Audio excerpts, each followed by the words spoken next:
Penderitaan adalah sebuah keadaan yang kerap kita anggap sebagai sesuatu yang datang dari luar. Seakan-akan ia dilemparkan begitu saja oleh dunia untuk menimpa kita. Namun bila ditelusuri lebih dalam, penderitaan tidak pernah benar-benar lahir dari luar. Ia muncul karena ada ruang di dalam diri kita yang bersedia menampungnya. Kita mengizinkannya hadir, entah melalui pikiran yang melekat pada masa lalu, atau melalui kecemasan berlebih terhadap masa depan yang belum pasti. Dalam izin yang kita berikan tanpa sadar itulah, penderitaan tumbuh dan berakar. Banyak orang menganggap bahwa hidup mereka hancur karena peristiwa tertentu. Seperti kehilangan orang yang dicintai, kegagalan dalam pekerjaan, atau pengkhianatan dari sahabat. Namun kenyataannya, peristiwa itu sendiri hanyalah kejadian. Yang membuatnya berubah menjadi penderitaan adalah cara kita menanggapinya. Saat kita berkeras mempertahankan rasa sakit itu, saat kita menolak kenyataan apa adanya, saat kita tidak mau berdamai dengan apa yang sudah terjadi, maka disitulah penderitaan mendapatkan cengkeramannya. Penderitaan selalu dimulai dari pikiran yang menolak. Kita merasa hidup seharusnya berjalan sesuai dengan rencana kita, sesuai dengan harapan yang kita rangkai. Tetapi kenyataan tidak pernah bisa tunduk sepenuhnya pada keinginan. Ketika harapan itu runtuh, kita merasa dunia telah melawan kita. Padahal, dunia hanya berjalan sebagaimana mestinya. Dan kitalah yang tidak siap menerima kenyataan apa adanya. Dan dari sinilah penderitaan itu lahir. Bayangkan sebuah peristiwa. Hujan deras turun ketika kita merencanakan pesta di luar ruangan. Hujan itu sendiri tidaklah salah, ia hanya menjadi bagian dari hukum alam. Tetapi ketika kita marah, kecewa, dan merasa hidup tidak adil, saat itulah hujan itu menjadi penderitaan. Sejatinya bukan hujan yang menyakitkan, melainkan pikiran kita yang menolak keberadaannya. Begitu pula dalam hubungan manusia. Ketika seseorang pergi meninggalkan kita, rasa kehilangan itu wajar. Tetapi ketika kita berulang kali mengulang kenangan, menolak menerima perpisahan, dan terus menggenggam bayangan yang sudah hilang, maka penderitaan pun semakin menancap. Kehilangan adalah bagian dari hidup. Tetapi penderitaan adalah pilihan yang lahir dari izin kita untuk melekat pada kehilangan itu.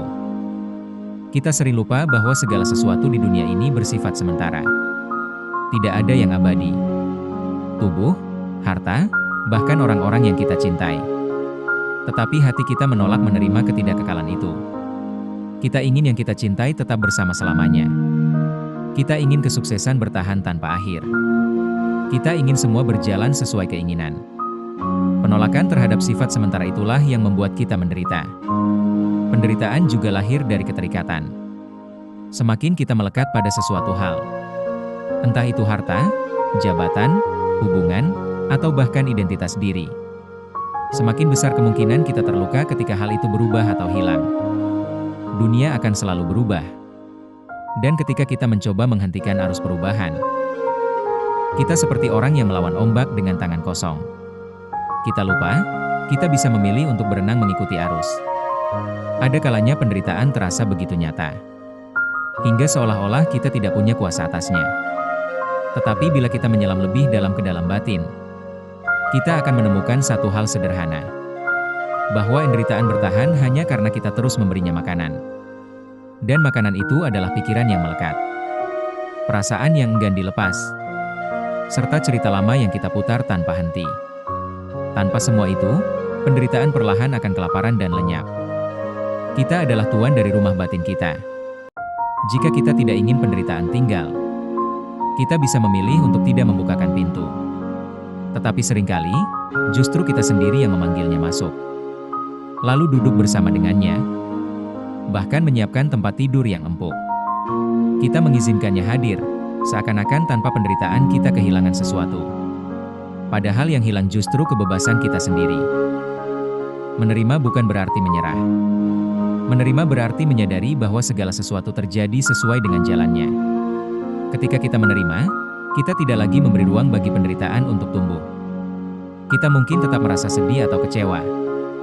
Tetapi kesedihan itu hanya seperti awan yang lewat. Bukan badai yang menghancurkan seluruh hidup kita. Penderitaan juga sering lahir dari perbandingan. Kita melihat hidup orang lain tampak lebih bahagia, lebih kaya, lebih indah, lalu kita merasa hidup kita kurang. Tetapi perbandingan itu hanyalah ilusi, karena kita hanya melihat permukaan. Dan saat kita terus menaruh perhatian pada kekurangan, kita membuka pintu bagi penderitaan untuk masuk dan berkata, "Kamu tidak cukup." Kesadaran adalah obat. Dengan sadar, kita bisa melihat bahwa penderitaan hanya ada bila kita memberinya tempat.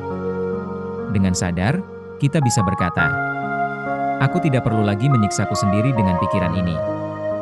Dengan sadar, kita bisa melepaskan. Dan melepaskan bukan berarti kehilangan, tetapi justru menemukan kembali diri kita yang sejati, yang bebas dari belenggu. Penderitaan seringkali hadir karena kita hidup terlalu lama di masa lalu, atau terlalu jauh ke masa depan. Kita menyesali apa yang sudah terjadi, atau mencemaskan apa yang belum tentu datang. Sementara itu, kehidupan nyata hanya berlangsung di sini dan saat ini, detik ini. Semakin jauh kita dari momen ini, semakin luas ruang bagi penderitaan untuk bersemayam.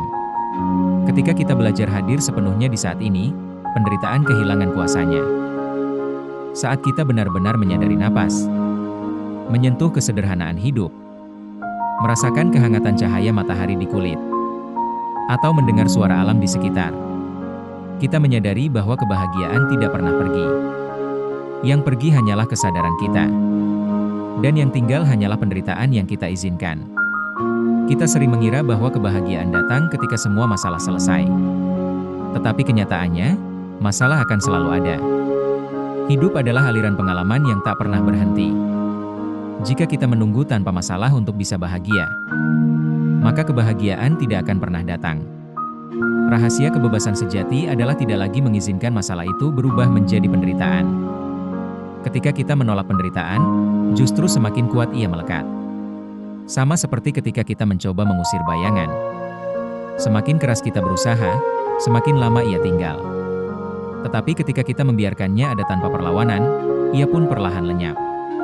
Itulah mengapa, menerima dan menyadari adalah jalan keluar yang paling bijak. Penderitaan juga memberi kita kesempatan untuk mengenal diri sendiri lebih dalam. Saat kita terluka, kita bisa melihat di mana letak keterikatan kita, di mana kita masih rapuh, dan apa yang perlu kita pahami. Tanpa penderitaan, mungkin kita tidak akan pernah belajar tentang kekuatan hati, tentang makna melepaskan, dan tentang luasnya ruang batin yang penuh kedamaian. Namun, penting diingat, penderitaan bukanlah takdir yang harus kita peluk selamanya.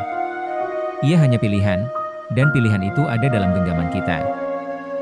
Saat kita berkata dalam hati, "Aku tidak lagi mengizinkan penderitaan tinggal di sini," pintu itu pun menutup dengan sendirinya. Kita menemukan ruang baru, ruang yang dipenuhi dengan ketenangan dan syukur. Syukur adalah kunci lain untuk menutup pintu penderitaan. Ketika kita belajar bersyukur atas apa yang ada, kita berhenti meratapi apa yang hilang. Syukur membawa kita kembali pada kelimpahan yang sebenarnya sudah kita miliki. Dan dengan begitu, penderitaan tidak lagi menemukan alasan untuk tinggal. Hidup bukanlah tentang menghindari rasa sakit, melainkan tentang bagaimana kita berjalan melaluinya tanpa terjebak di dalamnya. Luka adalah bagian dari perjalanan, tetapi penderitaan adalah beban tambahan yang kita ciptakan sendiri. Saat kita bisa membedakan keduanya, kita bisa menjalani hidup dengan lebih ringan. Penderitaan ada karena kita mengizinkannya hadir. Tetapi begitu kita memilih untuk tidak lagi memberi izin, ia kehilangan kuasa. Yang tersisa hanyalah pelajaran berharga. Tentang melepaskan, tentang menerima, tentang hadir sepenuhnya di saat ini. Dan dalam pelajaran itu, kita menemukan kebebasan sejati yang tidak bisa digoyahkan oleh apapun. Kebebasan sejati bukanlah hidup tanpa luka, melainkan hati yang tidak lagi menolak luka. Karena dengan tidak menolak, kita tidak memberi ruang bagi penderitaan untuk tumbuh. Yang ada hanyalah pengalaman yang datang dan pergi. Sementara diri kita tetap utuh, tetap tenang, tetap damai.